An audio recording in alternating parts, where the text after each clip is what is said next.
Komisi Perlindungan Tembakau pernah mendapat 3 kiriman publikasi terakhir via email pada tanggal 3 Mei lalu yang berisi mengenai filter rokok yang dibubuhi hemoglobin. Kandungan hemoglobin dalam filter berfungsi menangkap gas monoksida menjadi sangat tinggi. Hemoglobin adalah bagian komponen darah yang berfungsi mengikat oksigen untuk dibawa ke seluruh bagian tubuh. Sayangnya, berdasarkan penelitian seorang sarjana asal Belanda, Christine, memberitahukan hemoglobin yang digunakan dalam filter rokok berasal dari hewan babi. Yang digunakan untuk filter adalah hemoglobin dari darah dari rumah potong.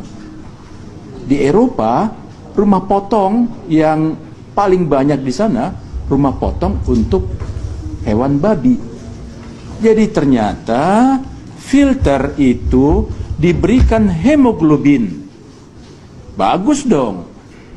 Tetapi celakanya hemoglobin berasal dari darah yang diambil dari rumah potong hewan babi. Sementara ini, Indonesia belum memiliki pabrik filter. Namun bukan berarti rokok di Indonesia bebas dari hemoglobin darah babi tersebut, mengingat sejumlah produsen rokok di Indonesia berasal dari Eropa.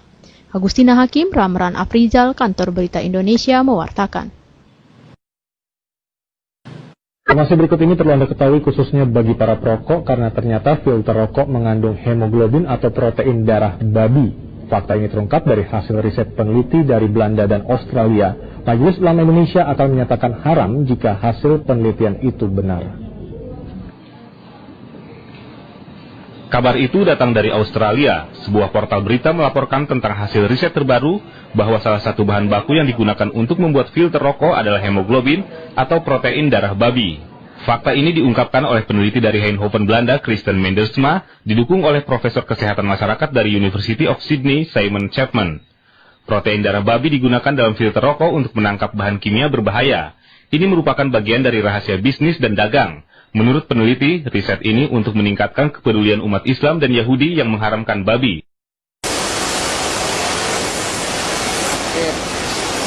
Ustaz, tolong tunjukkan dalam Al-Quranul Karim mana ayat tentang rokok. Waduh, susah ini kalau dapat orang pintar kayak gini. Tolong tunjukkan di Al-Quran kalau beras itu halal. Mana ada beras dalam Al-Quran? Tunjukkan. Nggak ada beras dalam Al-Quran Karim. Sebagaimana tidak ada rokok dalam Al-Quran Karim. Karena Rasul SAW tidak pernah makan beras selama hidupnya. Nggak ada beras di Madinah. Nggak ada beras di Mekah. Tapi Islam datang untuk alam semesta ini.